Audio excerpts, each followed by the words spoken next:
Hello, everyone. I'm Sean, This is who? and we are the Courageour Frights back once again for another series review. So this time we're doing Yes. episode 7 of Dragon Ball Daima. Yes. So what happens in this episode? This episode is a continuation from the last episode. No, Wow. Yeah. It picks up where episode 6 left off. Yeah. What a shock. Yeah. Actually, it kind of does a little. I guess maybe a little bit, but Yeah. So Bulma's like trying to fix the ship or whatever, like their transporter, but it's like we don't have the specific material Yeah. here on Earth, so we can't actually fix the ship because it's airing out.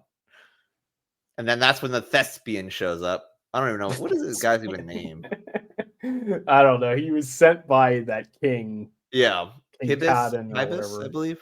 Oh Hibis. yeah, Hibis. Yeah, The guy that does like the ballerina or whatever, whatever that guy is doing, dancing. Yeah, he wants to go to the beauty salon. Yeah, he wants to go to the beauty salon. They're like, "Oh, well, I'm here to instruct to take you back to the demon realm with us." Yes. So now we have the Z Fighters showing up and going to the demon realm. They're like, "Where is he at?" Like basically that plot point is like, "Where is Goku at?" Goku's going to go fight the Tamagami. Yeah, Tamagami. But yeah, the Z Fighters actually got there. I think 3 episodes before we predicted. So yeah, our prediction was like in episode 10. Well, I think that was at the end of our prediction. Like our window was between now and 10, and they showed up already. So they're they're ahead of schedule here, which they need to be because you only have like we're at the halfway point pretty much. 20 episodes, yeah. So.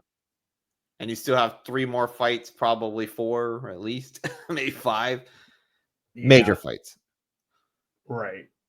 But I guess depending on how this next episode goes, but we'll get to that point. But right, we'll see. So their Goku's crew, basically the Z Fighter story. That was it. They finally make it to Demon World 3 or whatever, and that's about it.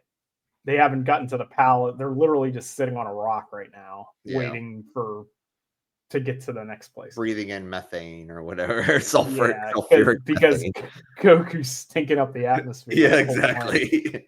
So back to Goku's team. Goku begins with Goku eating some food that's supposed to fill your belly for 2 days or something like that. Yeah, it's like 2 meals in one or something.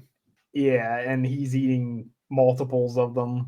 Yes. So he's gonna have to go take a shit again. For like which he likes to do.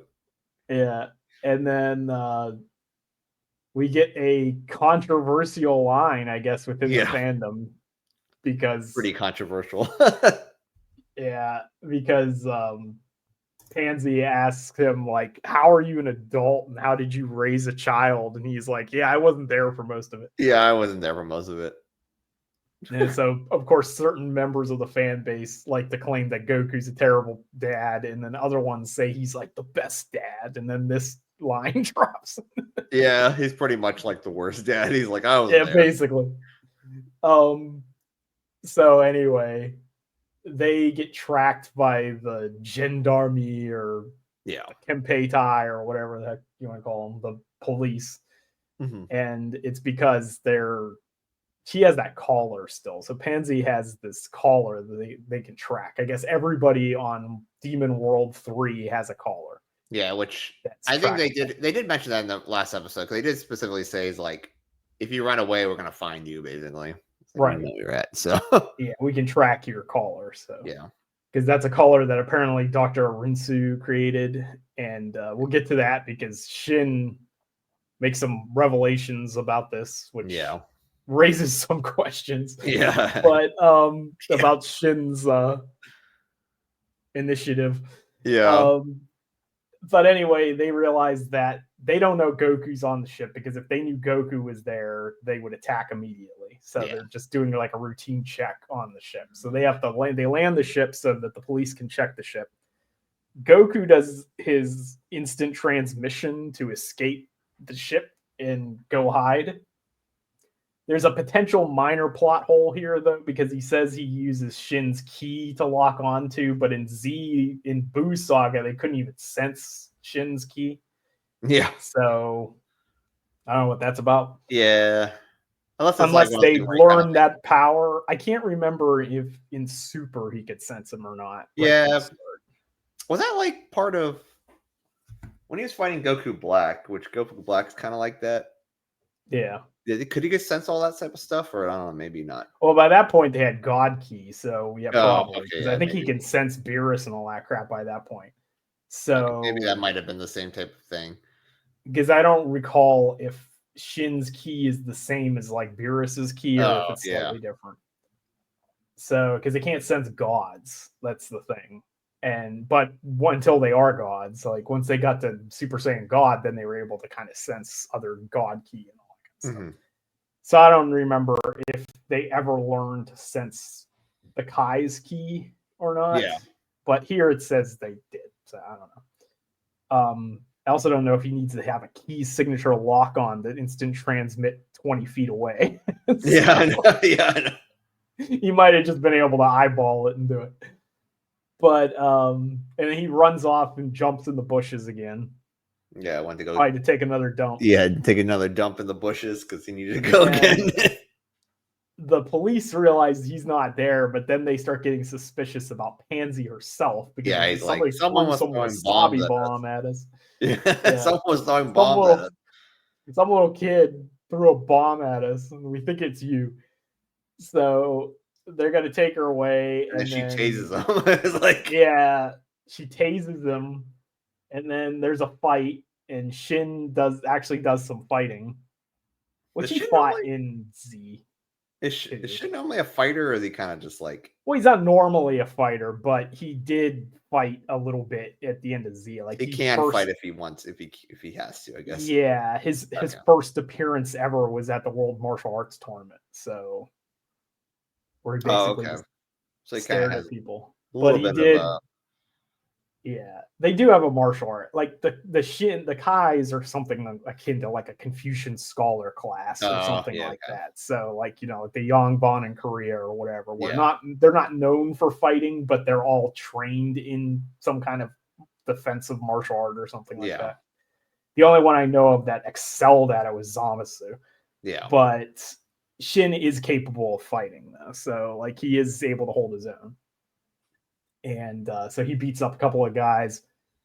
Glorio does his Sith lightning again. Yeah, I kind of like when he combines his like magic with fighting. That is actually kind of cool. Yeah, which is pretty cool. Yeah, he has like electric punch, and then he takes out one of their ships with his Sith lightning, like Rey and Rise of Skywalker. That's not a good thing. He blows up that transport. Chewie, no. Yeah. It's not a good thing to be pulled stuff from that Star Wars universe. Yeah.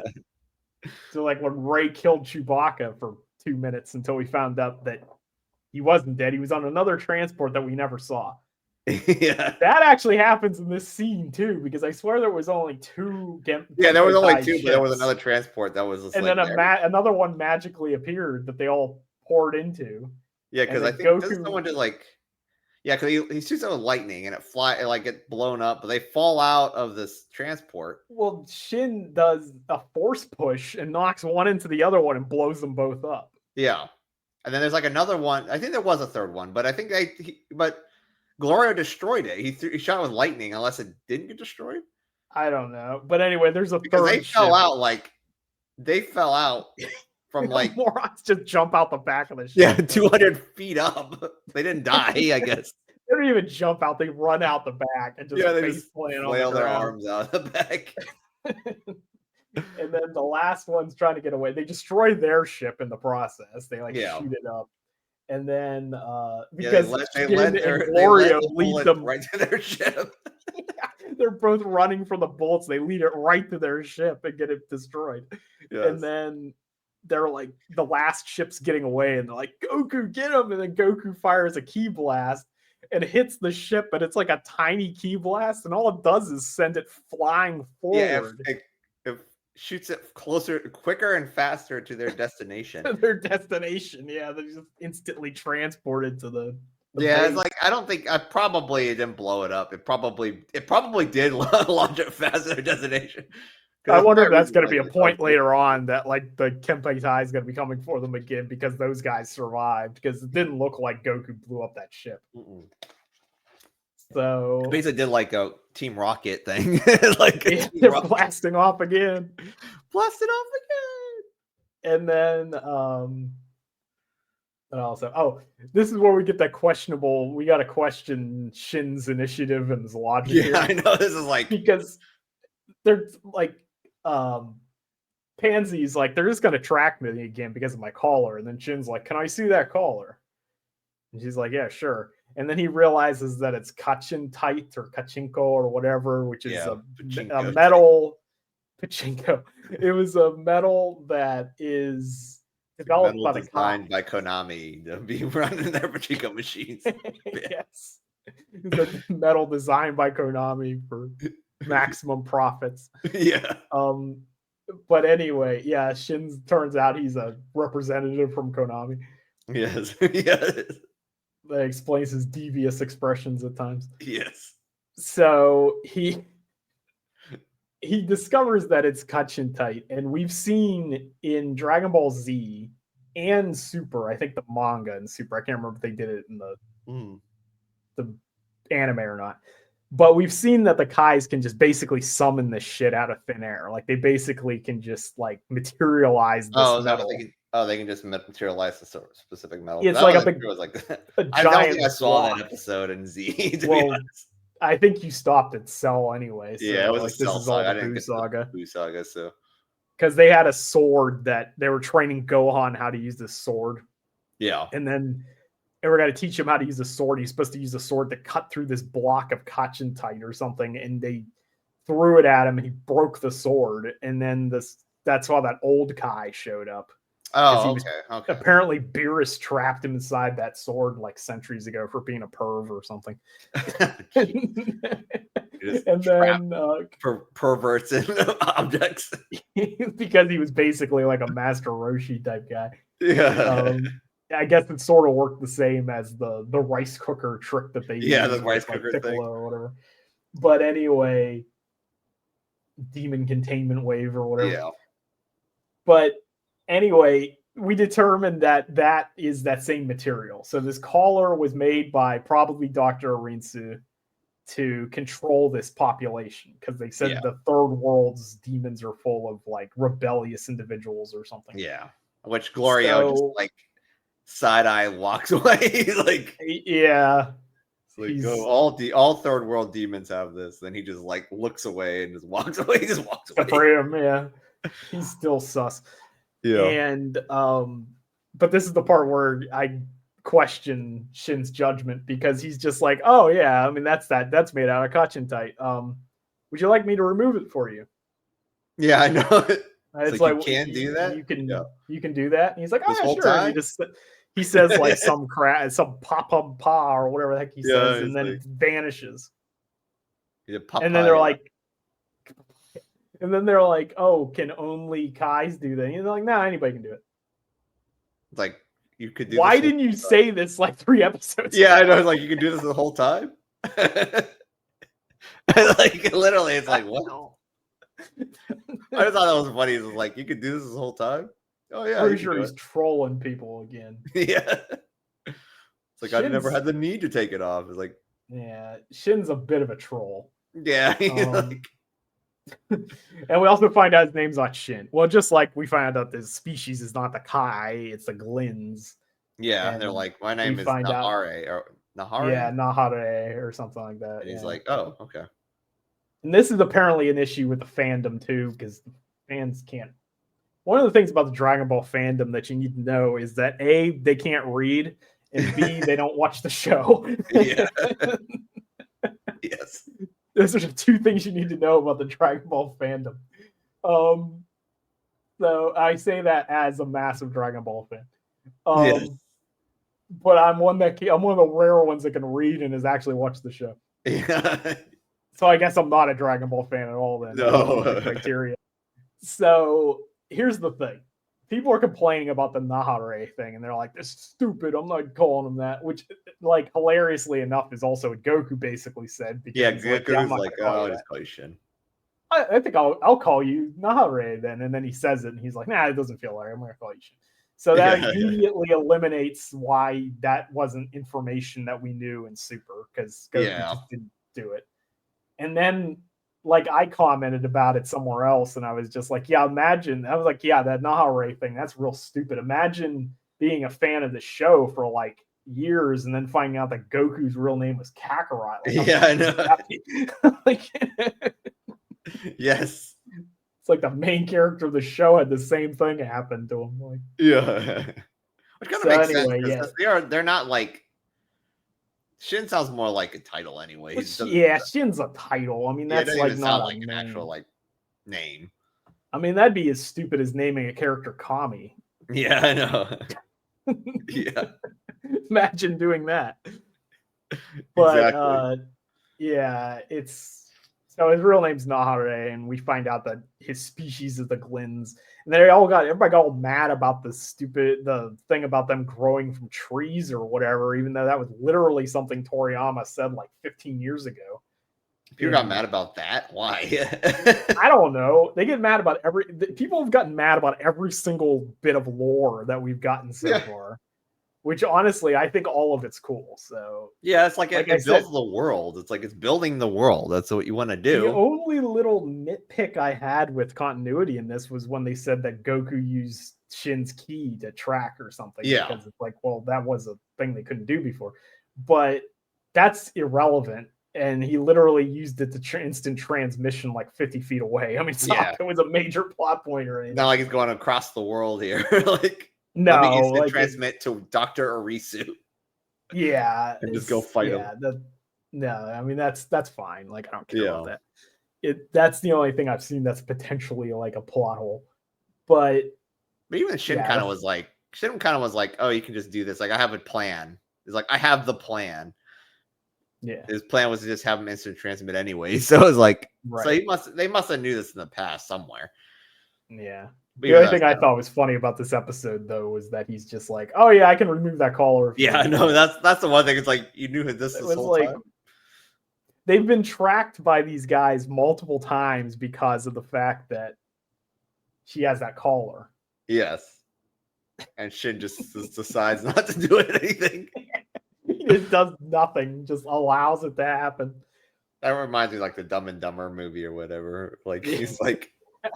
He's in Aspen and he's like, my hands are freezing. Oh, I have 2 gloves on here. You can have this one.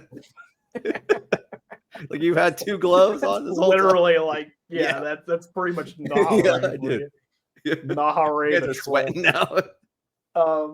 So anyway, then at the very end of the episode, they finally go to the first town that the Tamagami's at. Yeah. And so Goku goes to check out the Tamagami. The wildlife again.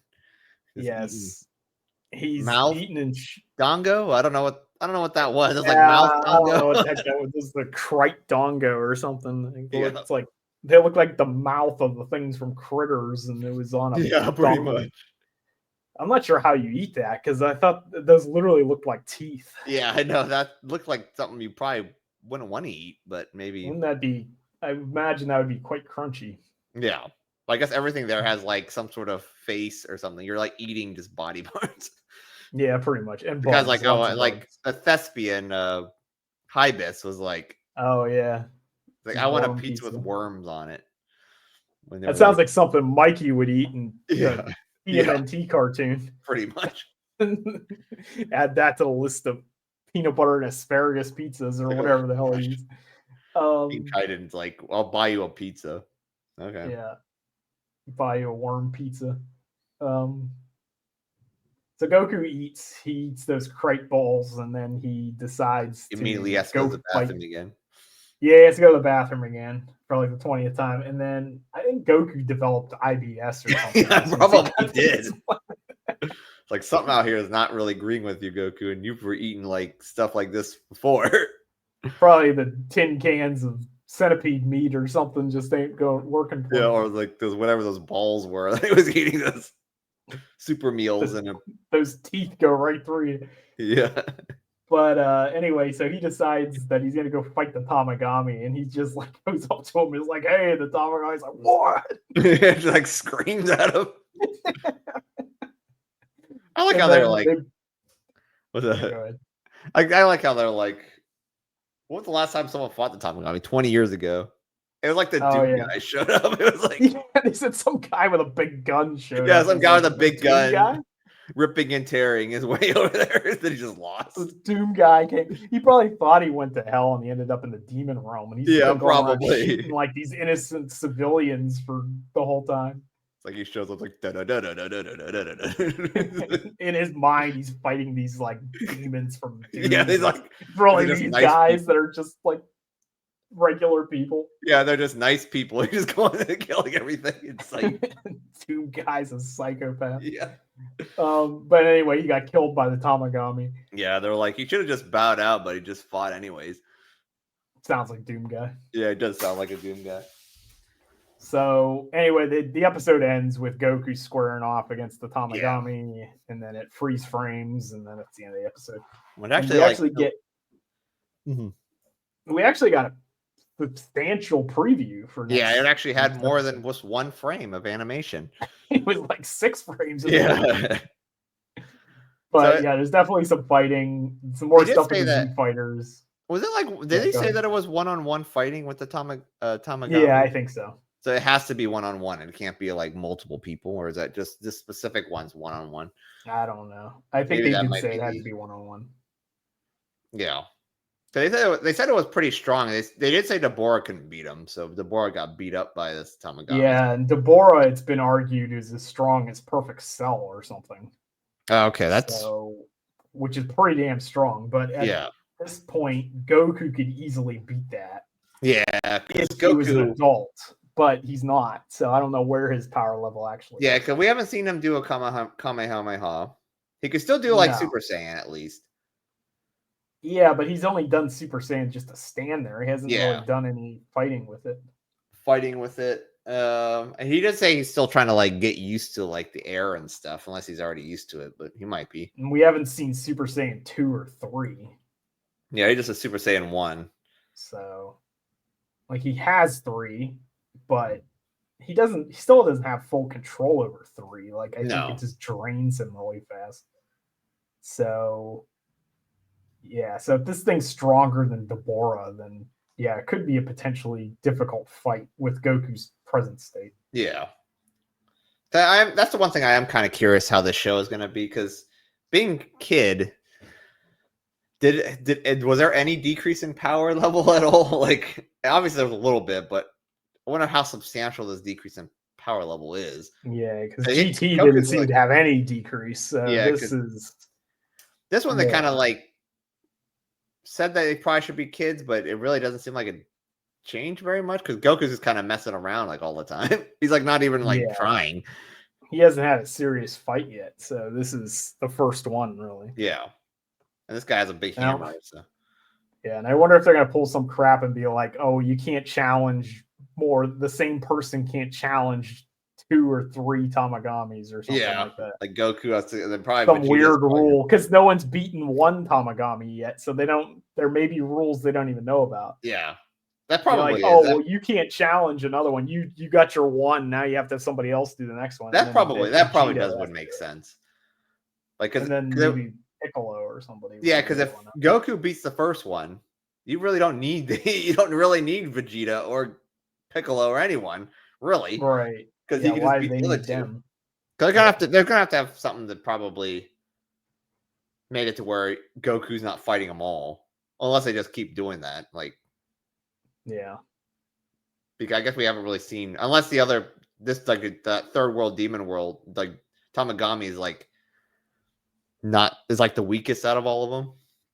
Maybe they get progressively stronger depending on what world you're in. That's possible too. Like, that would make sense. Like probably the third one, maybe like the first one. I guess the first world one might be like Boo. Martian Boo is stronger than Perfect Cell, isn't he? So, yeah. Okay, so maybe like the third one's like the final one's like as strong as like Majin Buu, or maybe stronger than that. Yeah, because Goku wouldn't be able to beat Majin Buu, like, well, Kid Buu anyway, by himself at this point.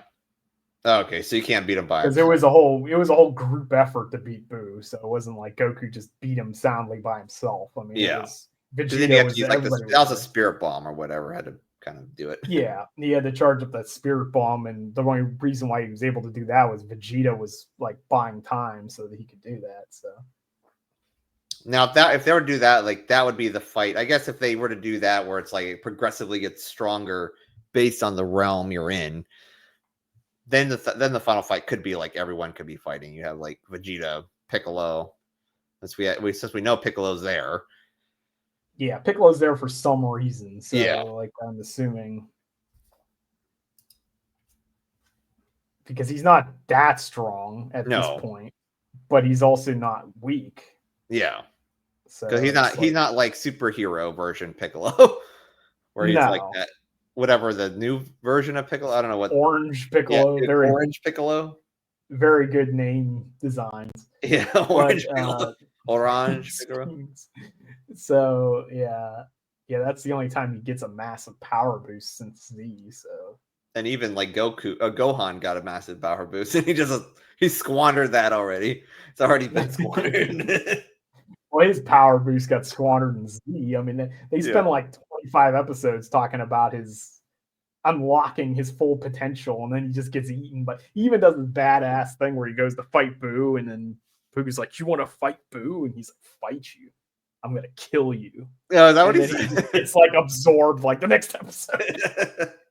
I'm gonna kill you by getting absorbed. He's like all of a sudden he's like this ultimate badass, and then he just gets beaten like the very next episode. He pulls like a movie Vegeta move where he just acts like a badass and immediately gets knocked out. Like Mondo cool, and then he's beat up. Mondo cool. Like I'm gonna be exactly. That's Mondo cool. That gets beat up instantly. Anyway, that's basically episode 7. Yeah. So yeah, I guess we're at episode 8, so we're pretty much at the halfway point at this point. Almost. Yeah. Almost there. That's the thing. This is going to be very quick. Like if it is only 20 episodes, it's going to be pretty much no filler whatsoever. Which they can't. I guess I don't mind. I don't mind not having filler, but sometimes I do kind of like the filler episodes just because you get the hilarity. Sometimes it kind of builds the characters a little bit, not just one right after another. But I guess this show is not designed to be like that, so I don't really. I think it was designed to be more like the original Dragon Ball type adventure type story, which that's what GT literally was trying to do as well. So it'd be like the adventure types. Did GT have a lot of filler at all, or was it just kind of like? Was it kind of like this? It didn't have a ton of filler, but it was like this, but more drawn out because they went to a bunch of different planets and all that kind of stuff. Oh, so it's like the space adventure or something. It was a space adventure. They had to go from planet to planet, gather the Dragon Balls, do all that shit, and go to the next planet. That kind of thing. And then halfway through, they realized they were losing their audience, and then they ended up back on Earth, and then they brought Vegeta back into it again, and like that. Oh, okay. But initially, because they come across the baby arc, and that's the one that everybody likes because they start bringing in the stuff from like Planet Vegeta and all that kind of stuff again. Oh, the baby arc, is that like? Yeah, because baby's like a parasite. It's almost like a cell type thing. Oh, okay. I think I remember that. I was like, that was created by a scientist that's Surujin or something like that, or Tuffles or whatever. It was the other race of beings that the Saiyans destroyed on Planet Vegeta. So it's kind of like vendetta against the Saiyans or whatever. Actually, that is kind of interesting. I do kind of like. That's kind of like it's like a parasite that kind of controls people, isn't it? Yeah, it takes people over. So it's kind of like it was sort of a cross between Cell and like the Majin curse type thing. Oh, okay. That is kind of interesting.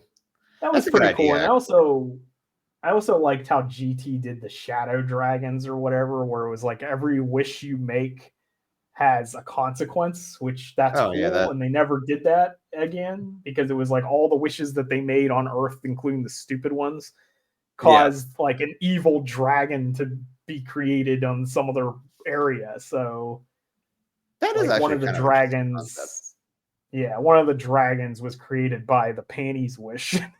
Yeah, so I was like, it's like even that oolong wish where he doesn't wish for for because panties. they make that joke in GT, if I remember right, because somebody they're like, and what wish did you come from? And they're like, I'd rather not talk about That is it. actually is kind of funny. He's like oolong, one and only wish was panties. Yeah, that's actually the first. I think that's the first wish in Dragon Ball. Yeah, because I think he was like, panties. it was that like one of that where I think the episode where he's like not believing that you can actually make a wish. He's like, what wish do you want? Panties. It's like here's your wish, I guess. Here's your wish. Yeah, I think it was something he just blurted out or something to prevent Yeah. the other guy from getting the wish or something. Pants. But yeah, Pants. that's yeah, pantsu. Yeah, so there definitely is some GT stuff here. I mean, that's everybody's been saying this is GT 2. GT has some good ideas. Yeah, that is a good idea. I actually do like that. Yeah, it's not as bad as people say it is, but it's like it's definitely not the best. Yeah, it's probably the weakest of the Dragon Ball series, but it still animation and stuff holds up way better too because it's from the 90s. So yeah, because that GT animation kind of looks like Z, like it has like that same look to it. Yeah, it's like end of Z type. Yeah, thing. like at least better than most of Z's animation, to be honest. Yeah, because it still uses. It seems like that one's more still hand drawn compared to. Well, yeah, because it came out to like the computer animation or what. Nowadays use a computer animation all the time, or the Netflix and then computer animation for everything. Right. And then around the same time as GT, they released Path to Power or something, which is a animated movie that was a retelling of like the first couple arcs of Dragon Ball. Oh, okay. And it's really beautifully drawn. Like it's almost like Miyazaki level. It's like if you wanted to see what Miyazaki's Dragon Ball would look like, that's basically Path to Power. Okay. So, and that was around the same time as GT. So there was some good stuff that came out of that era. Oh, so I feel like the 90s then. This is 90s. Mid 90s, yeah. And I feel like this is kind of sort of like how Dragon Ball Super Broly did the Broly storyline and everything so much better than the original Broly. Yeah. That's kind of what we're doing here. This still feels like GT 2.0, like Toriyama's take on GT kind of thing. Yeah. To a certain extent. It's definitely different, but it does have elements from that. Yeah. Still. Which it does like I am still enjoying this show. It's a pretty decent show. Yeah, I like it a lot. Yeah. So I mean I didn't realize I don't watch the fan base often enough to know all this we were complaining about. Like what are you complaining about? He's a man. Nonsense mostly. Yeah. It's like it's building out the character, you're building out the lore. It's like important stuff. I'm assuming they're gonna use it sooner or later on, but yeah, like we said, if I would like them to do a decent, like this quality for like a Return of Super.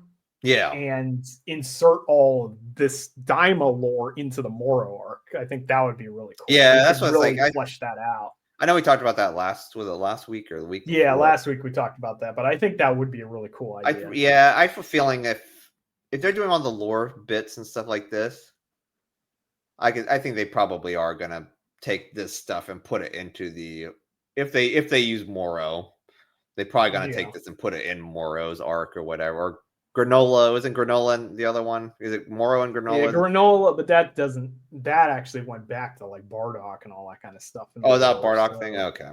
So that's different. That was more space stuff. Oh, okay. So that'd be like the Moro is definitely Demon Realm, dealt with a lot of magic and that sort of thing. And then so either do Moro, or if they decide to not adapt the Super manga at all going forward, they could do like a Xenoverse type thing or something. Yeah. Which are kind of setting up with this, because you've got like a demon scientist and all that crap. Like that's Dr. Arinsu is essentially like a reworking of I can't remember the name of the character, but there's a few. I think Few was like a demon scientist in the Dragon Ball Heroes or Xenoverse or whatever timeline. So that's kind of what a Dr. Rinsu's like. Actually, with Heroes being over with, they probably could just like use ideas from Heroes now because you're not having to worry about. Yeah, you're not having to worry about like screwing that up because you don't have it anymore. It's like it's gone. Right. So.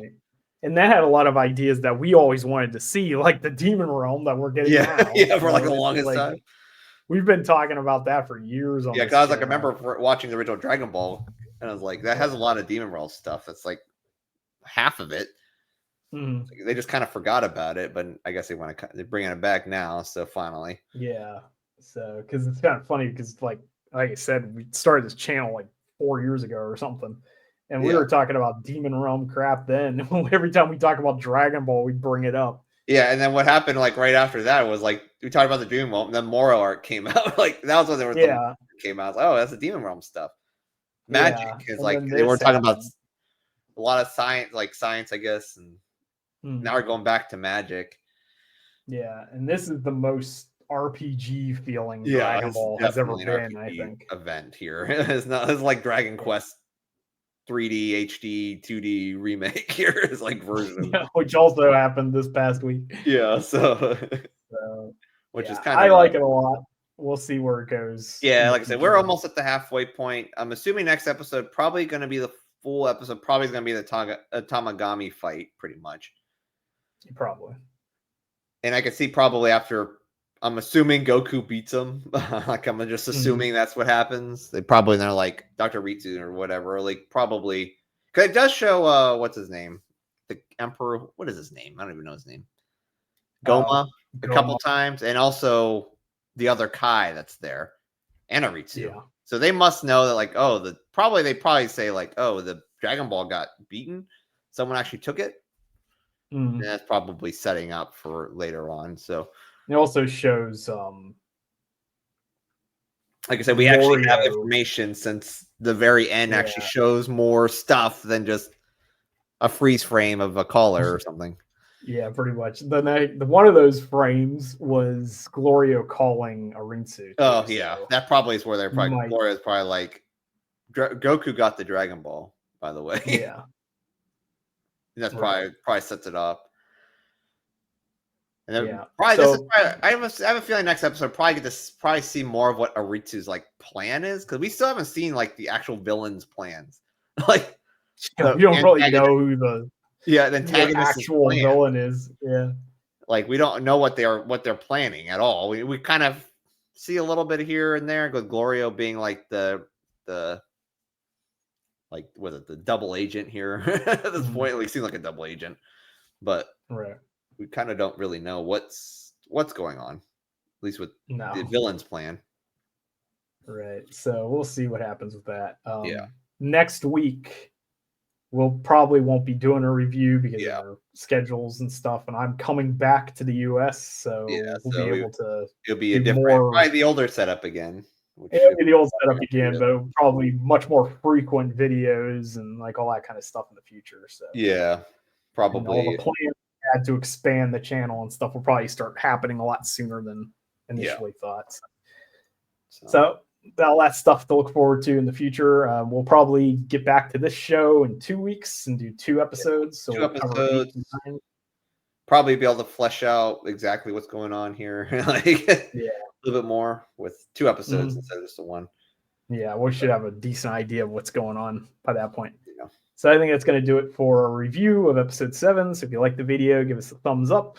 Consider subscribing for more like this in the future. And you too could feel the strong welling within. See ya. Yeah.